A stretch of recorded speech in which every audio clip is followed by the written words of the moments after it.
In this episode, we're going to cover the wiring for these temporary panels. So let's get inside.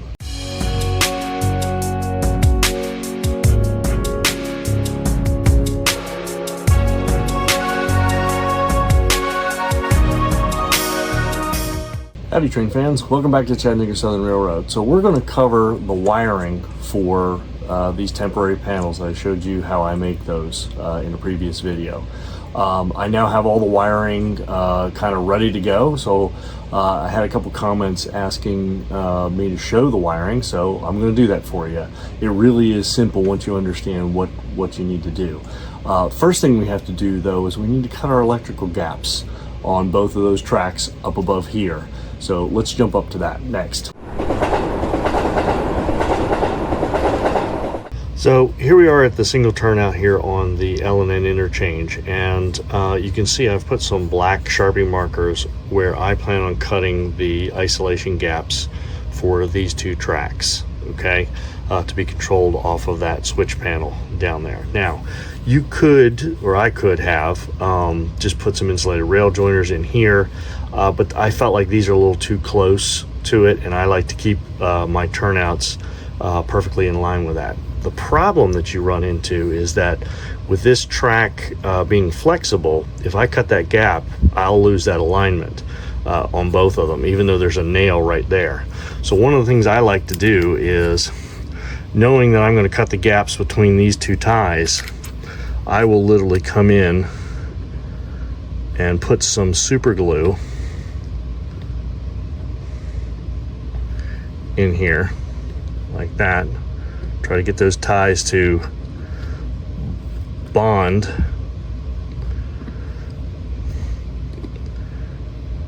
with the subroad bed.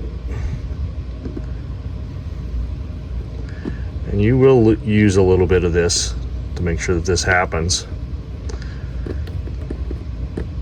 Okay.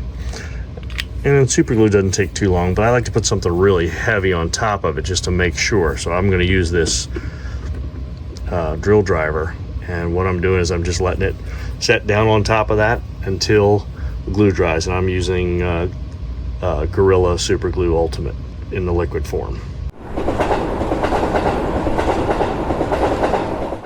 Okay, I'm back over here at the turnout. The super glue has set to make these ready to cut. I've got my Dremel with a cutoff wheel, and I'm going to go ahead and make that cut.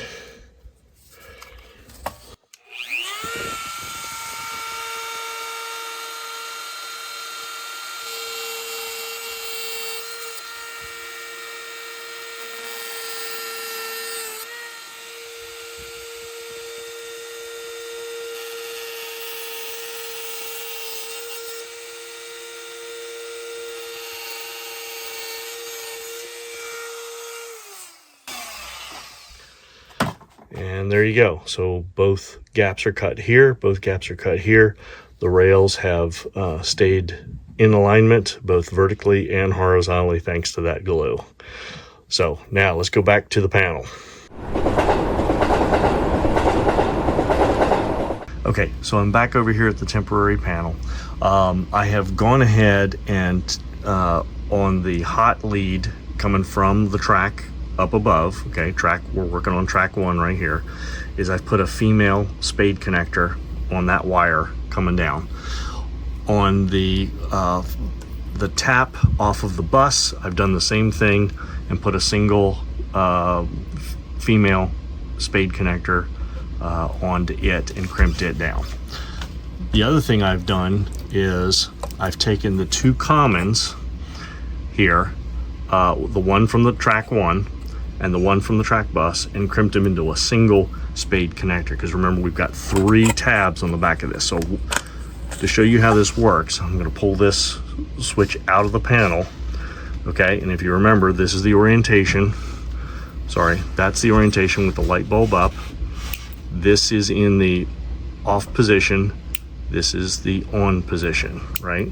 So if you remember, this is the golden tab, these are the 2 silver tabs. So in order to make this wiring work, you take the 2 commons, you put them and connect them up to the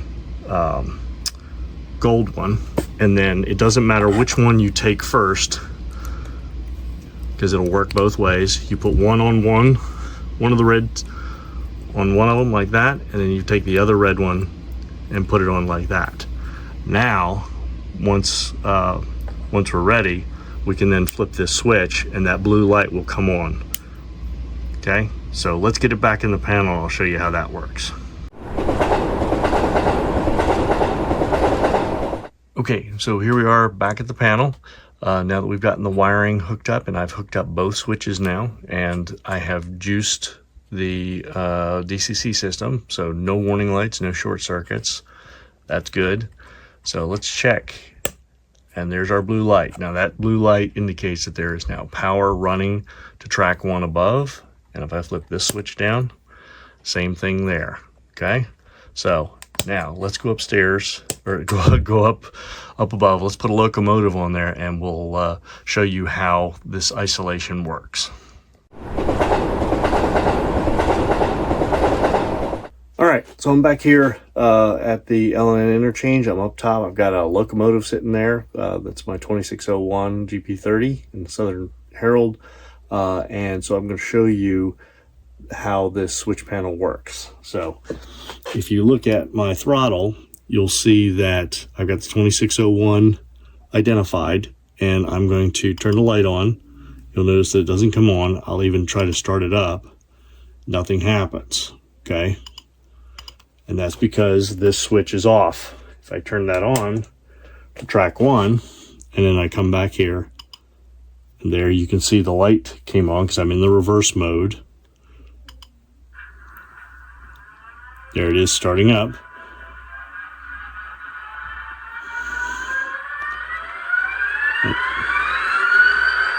And I'm going to switch directions.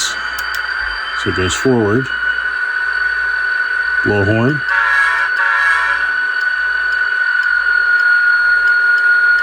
Crank it up to about 15.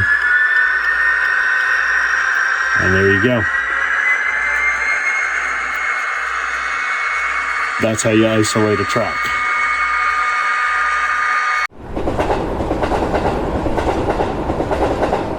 Well, there you have it, folks. How I wire up those temporary panels. The wiring I've done will hold true when I get my final fascia up there. All I have to do is unplug those switches, drill the holes, put those switches back in, and put the wires back in the same order in which I showed you.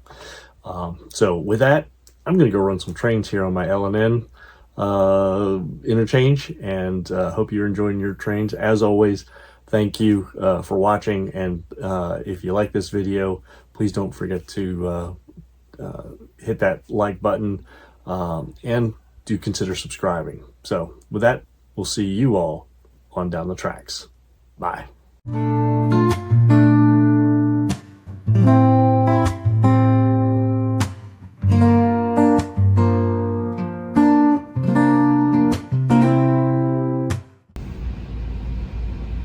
Hey there, did you like that video?